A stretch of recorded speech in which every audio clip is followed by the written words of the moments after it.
സമാധാനം ഉണ്ടാക്കുന്നവൻ ഭാഗ്യവാന്മാർ, അവർ ദൈവത്തിന്റെ പുത്രന്മാരെന്ന്. അപ്പൊ എന്താണ് ഇവിടെ ക്രൂശിൽ വെച്ചുള്ള സമാധാനം? എന്താണെന്നറിയാമോ? എന്താ ക്രൂശിലെ സമാധാനം? കമ്മ്യൂണിസ്റ്റുകാർ പറയുന്നു വലിയവരും ചെറിയവരും തമ്മിലുള്ള തുല്യത, അല്ലേ? അത് അവർ സന്നിട്ട് പറഞ്ഞ യേശുക്രിസ്തു ഒന്നാമത്തെ കമ്മ്യൂണിസ്റ്റുകാരെന്ന് പറഞ്ഞു. അപ്പൊ എന്താണ്?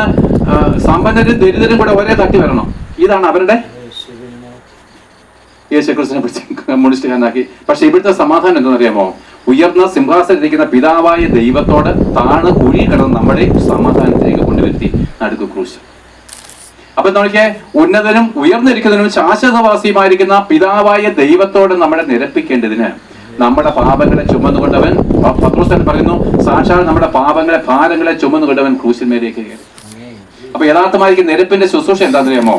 സർവശക്തനായിരിക്കുന്ന പിതാവിനോടുകൂടെ പാപികളായിരിക്കും നമ്മളെ നിരപ്പിക്കുന്ന, ഒന്നിച്ചിരുത്തുന്ന, ഞാൻ ഇരിക്കുന്ന ഇടത്ത് നിങ്ങളെ ഇരുത്തുന്ന. അവരിയ്ക്കുന്ന എന്താണ്? പിതാവിന്റെ വലതുഭാഗത്ത്. അവിടെ നിങ്ങളെയും കൂടി ഇരുത്തുന്ന, പിതാവിനോടും പുത്രനും കൂടെ നമ്മളെ എന്താണ്? ഒന്നിച്ചിരുത്തുന്ന ഈ നിരപ്പിന്റെ ശുശ്രൂഷയാണ് ഈ ക്രൂശിൽ സംഭവിച്ചത്.